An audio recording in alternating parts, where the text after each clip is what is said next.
Hey guys, Jen Baker here. Jen with glasses. Never done this before. Slightly out of the comfort zone, but that's all right. Gotten to the age where I need that in order to read the Bible. Right, enough about me. So this is what's going on lately. A lot of people that I've been talking to have been in a position where they are stuck at this not moving, like this impossibility is right in front of them. Like they've been going and going and going, and suddenly they're just stopped, and it seems impossible. It's not impossible, but it seems impossible. And I've been thinking about that with my own life and with several other people that I've spoken to. And because of that, as a result, I keep thinking recently about the faithfulness of God. I cannot stop thinking about and dwelling and declaring the faithfulness of God.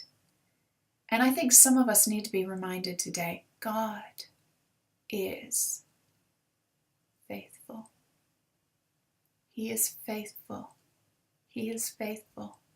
In your life, He is and He will be faithful. Let's look briefly at Lamentations chapter 3.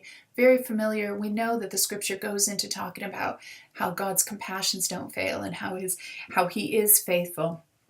His compassions are new every morning, and great is His faithfulness. But I want to look at a couple of verses before that. It's really interesting if you see what happens between verse 20 and verse 24. Because at verse 20, he starts, or even verse 19, he says, I remember my affliction, my wandering, the bitterness, the gall. Verse 20, I will remember them. My soul is downcast within me.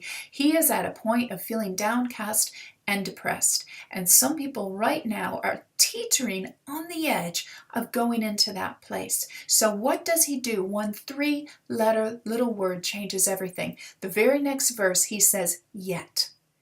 Right there, he makes a decision. I am on the verge of being frustrated and depressed, and so what I'm going to do, yet I am going to make a choice.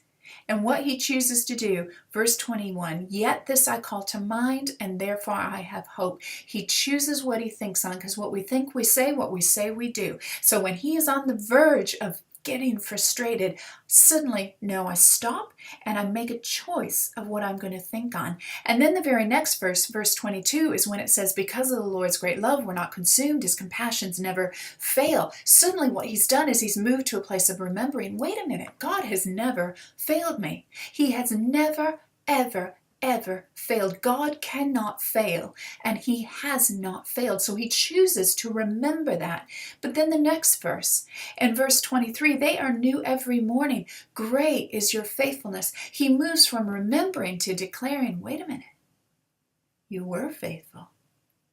You are faithful. Right now, right here. And then verse 24, I say to myself, the Lord is my portion, therefore I will wait for Him. In other words, you will be faithful.